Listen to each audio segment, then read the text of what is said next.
क्या ये सब? हाँ, हटो रास्ते से, चलो। हम नहीं हटेंगे, हम इन्हें ऐसे डुबो के मरने नहीं देंगे। अच्छा, ये औरतें हमें रोकेंगी। हम मर्दों को। आप लोग चुपचाप यहां से चले जाइए, वरना अंजाम अच्छा नहीं होगा। हम यहाँ किसी को रोकने नहीं आए, बल्कि अपनी काकी को बचाने आए। अरे छोड़ो तुम, छोड़ो, हटो। यकीन ही नहीं है, हम सब इसके साथ हैं। हाँ हाँ, हम इनके साथ हैं। वाह, क्या बात है। तो तुम औरतें हमारा रास्ता रोकोगे, रोक पाओगे? हाँ रोकेंगे, हम सब तुम्हें रोकेंगे। हाँ, हम रोकेंगे। रोकेंगे। कैसे? लड़कर? हमसे लड़ेंगे? अगर हमसे लड़ने की सोची भी ना, तो यहीं पर तुम सबकी हड्डियां तोड़कर बिखेर देंगे। नहीं, हम लड़ेंगे नहीं, हम आपके साथ दरिया तक जाएंगे, और जब आप काकी को दरिया में फेंकोगे तो हम सब कूद के डूब जाएंगे। अकेले एक ही औरत क्यों मरे? हम सब साथ में मरेंगे। हम सब साथ मरेंगे। सब साथ मरेंगे। क्या बकवास है ये? बकवास नहीं है ये,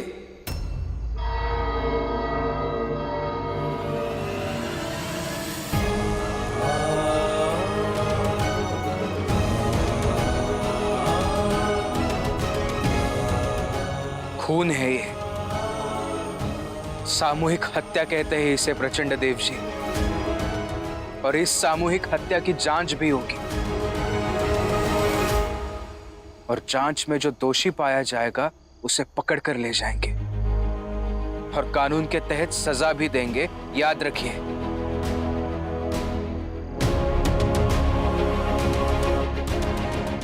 और प्रचंड देव जी, अगर ये सब दरिया में डूबकर मर जाएंगी ना, तो उनके बच्चे आप सबसे सवाल पूछेंगे, जवाब दे दीजिएगा। कानून के साथ साथ अपने आने वाली पीढ़ी के भी गुनहगार होंगे आप सब।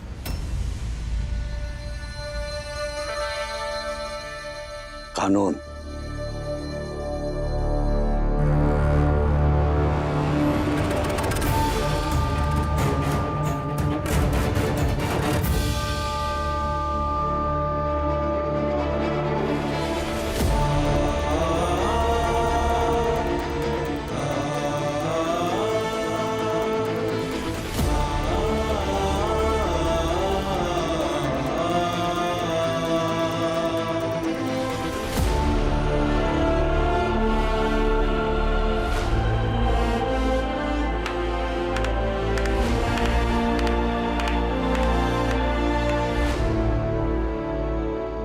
इसी एकता की बात कर रहा था मैं। आपको आपकी पहली सामूहिक जीत की बहुत बहुत बधाई, और मैं यही चाहूंगा कि आपको हर बार बार जीत मिलती रहे। धन्यवाद भीमराव। अगर तुमने हमें हमारी शक्ति पहचानने में मदद ना की होती तो शायद हम आज ये कभी भी न कर सकते, और हमारी काकी की जान ये लोग ले ही लेते।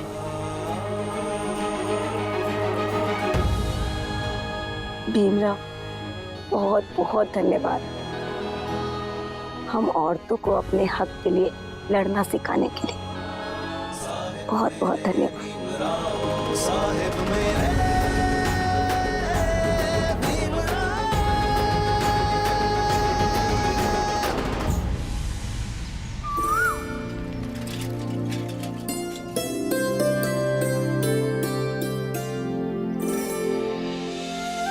सुनिए, इसमें खाना बांध दिया है, कॉलेज में आपको जब समय मिलेगा तब खा लीजिएगा।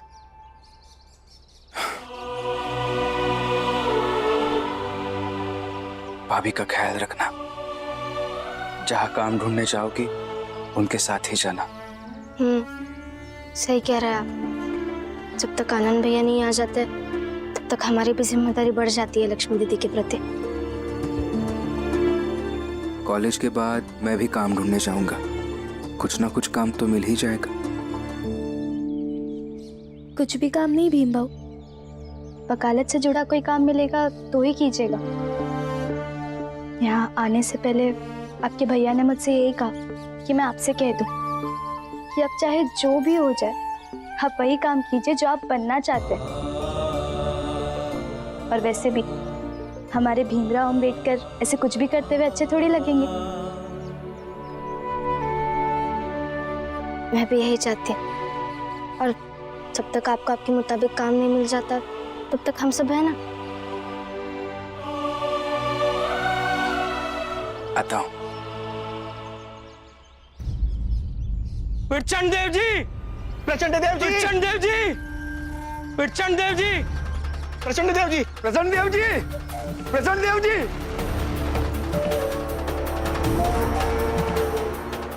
क्या हुआ? मेरी पत्नी आपकी पत्नी के साथ चाय की दुकान के सामने धरने पर बैठी है।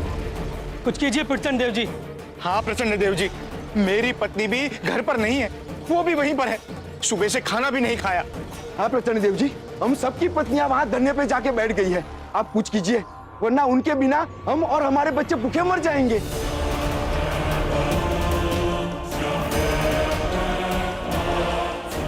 इन सबका दिमाग ठिकाने लगाने के लिए कोई ना कोई उपाय करना ही होगा। एक काम करो, हम सब उन्हें लेकर आते हैं और फिर बाद में सबक सिखाते हैं। जी जी जी। चलो।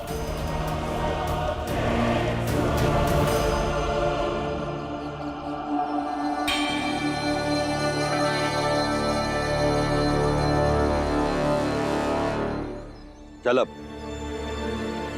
ऐसे मैं घर नहीं जाऊंगी जब तक आप मुझे इन सब के सामने विश्वास नहीं दिलवा देते कि आप घर जाकर मेरे साथ पशुवत व्यवहार नहीं करेंगे, तब तक मैं नहीं जाऊंगी। ठीक है, हम तेरा ख्याल रखेंगे। अब चले। एक बार घर चलो, फिर बताते हैं कि पशुवत व्यवहार क्या होता है। चलो चलो, हम सब भूखे हैं। हाँ चलो, हम सब भूखे हैं, चलो।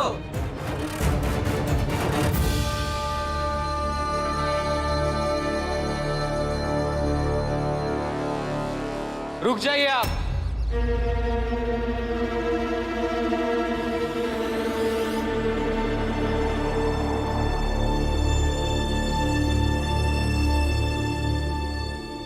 देखिए दरोगा साहब, प्रचंड देव जी अपनी पत्नी को यह कहकर घर लेके जा रहे हैं कि आगे से ये इनके सम्मान की रक्षा करेंगे और इन्हें करनी होगी। अगर इन्होंने ऐसा नहीं किया तो इसकी जिम्मेदारी कानून को लेनी पड़ेगी। हाँ प्रचंड देव जी, आपके खिलाफ रिपोर्ट लिखवाई गई है कि शंका है कि आप अपनी पत्नी के साथ कुछ गलत कर सकते हैं।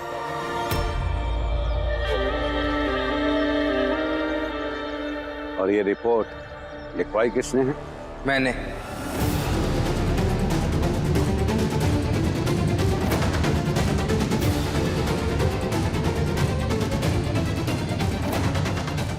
इनकी हिफाजत के लिए यह करना जरूरी था।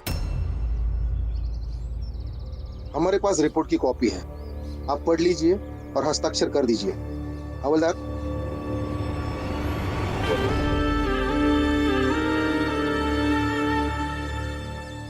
पढ़कर सुना।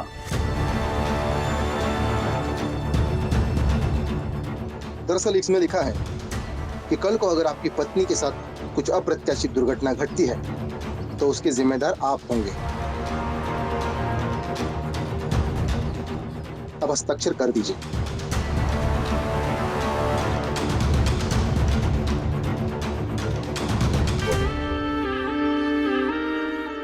हम हस्ताक्षर नहीं करेंगे।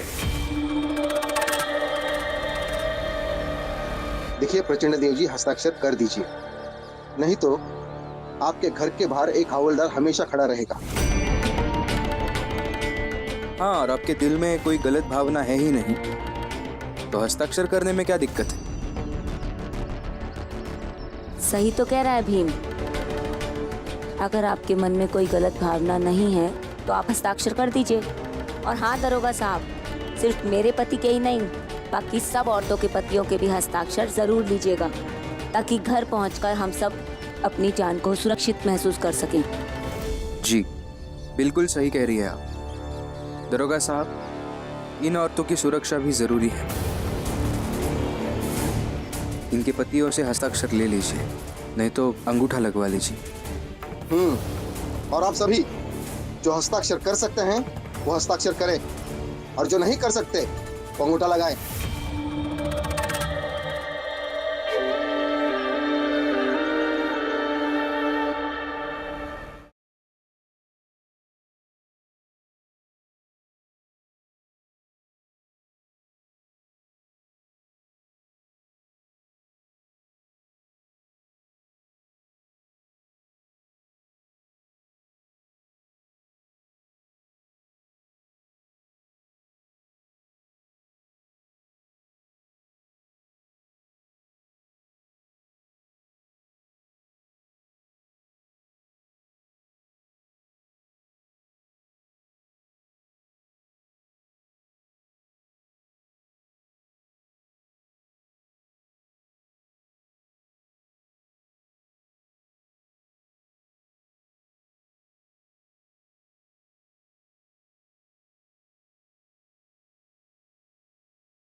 भीमराव, तुम्हारा बहुत बहुत धन्यवाद कि तुमने हम सब औरतों को सही राह दिखाई। और ये जो जय भीम का कागज है ना, ये मैं हमेशा अपने साथ रखूंगी, ताकि जीवन में अगर कभी भी कमजोर महसूस करूं ना, तो इसे देखकर मुझे शक्ति मिलेगी।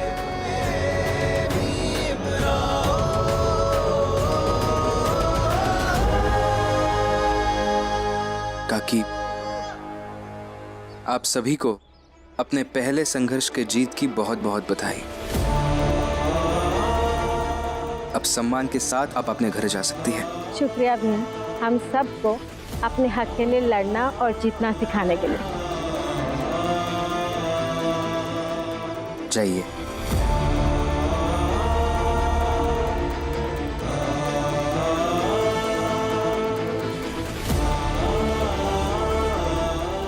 चलता हूँ भीमराव। दरोगा साहब, आपका बहुत बहुत धन्यवाद, आपने बहुत मदद की।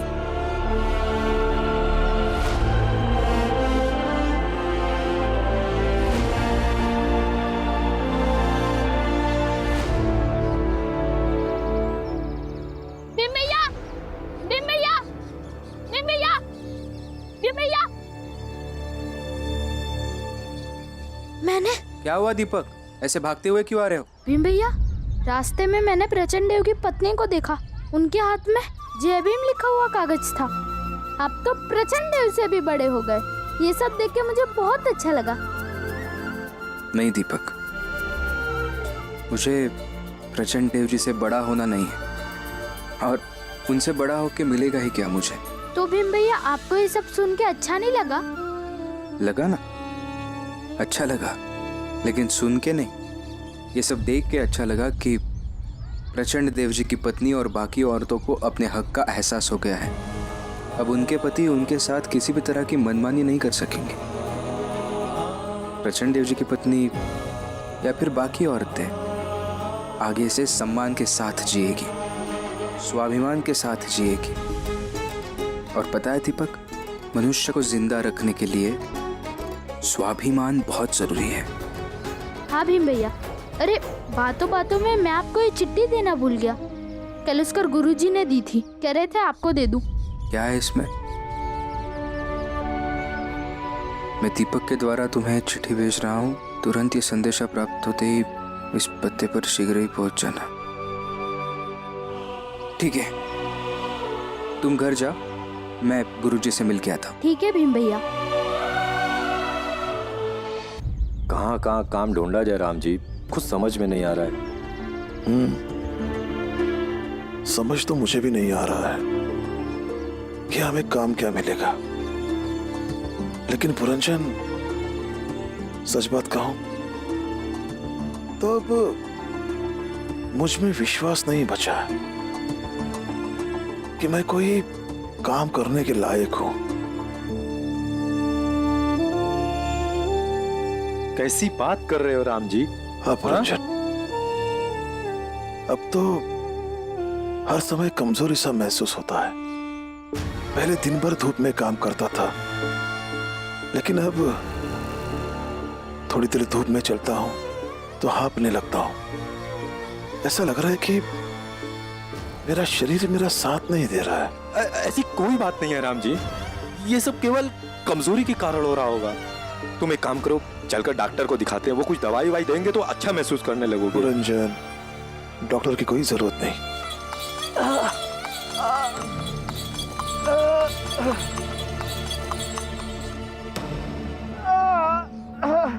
साहब,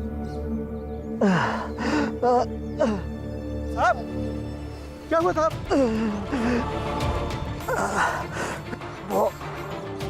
बहुत दर्द हो रहा है साहब।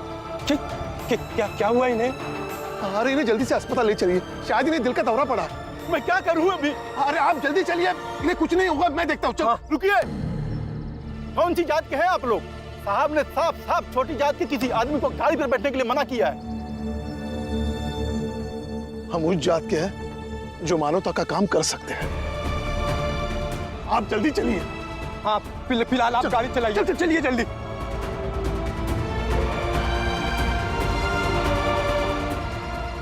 जल्दी चलिए, जल्दी जल्दी चलिए, चलिए।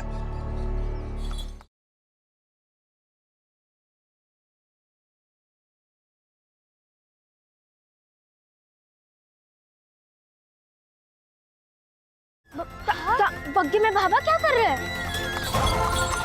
पता नहीं, चल चल के देखते। बाबा!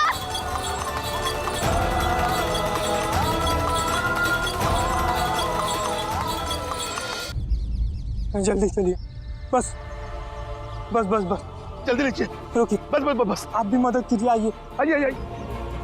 डॉक्टर साहब, डॉक्टर साहब, डॉक्टर साहब, डॉक्टर साहब को बुलाइए। इन्हें जल्दी देखिए, दिल का दौरा पड़ा इन्हें। हॉट बॉय, जल्दी आओ। सेठ जी थोड़ा धैर्य रखिए। चलिए चलिए चलिए अंदर, जल्दी चलिए जल्दी।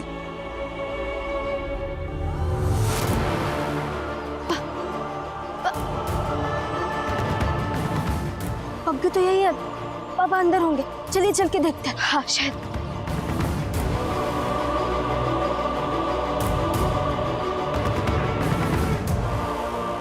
रमा, पापा पापा। लक्ष्मी, तुम दोनों यहाँ? क्या हुआ? पापा, वो आप दोनों को बग्गी पे चढ़ते हुए देखा था, तो कुछ समझ में नहीं आया, इसलिए आप दोनों के पीछे पीछे भागते हुए आ गए। लेकिन आप दोनों यहाँ, सब ठीक तो है ना? हाँ ठीक है।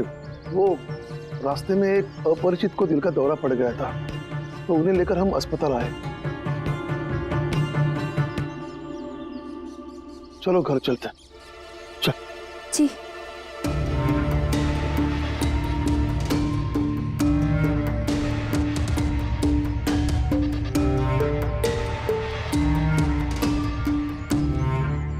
आओ।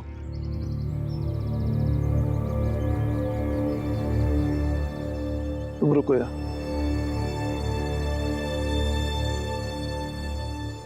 आओ, आज आप नहीं आते तो पता नहीं क्या हो जाता। डॉक्टर साहब कह रहे थे कि समय पे लाए हो। लेकिन भाऊ, अभी आपके सेठ जी की तबीयत कैसी है? अब वो बिल्कुल ठीक है।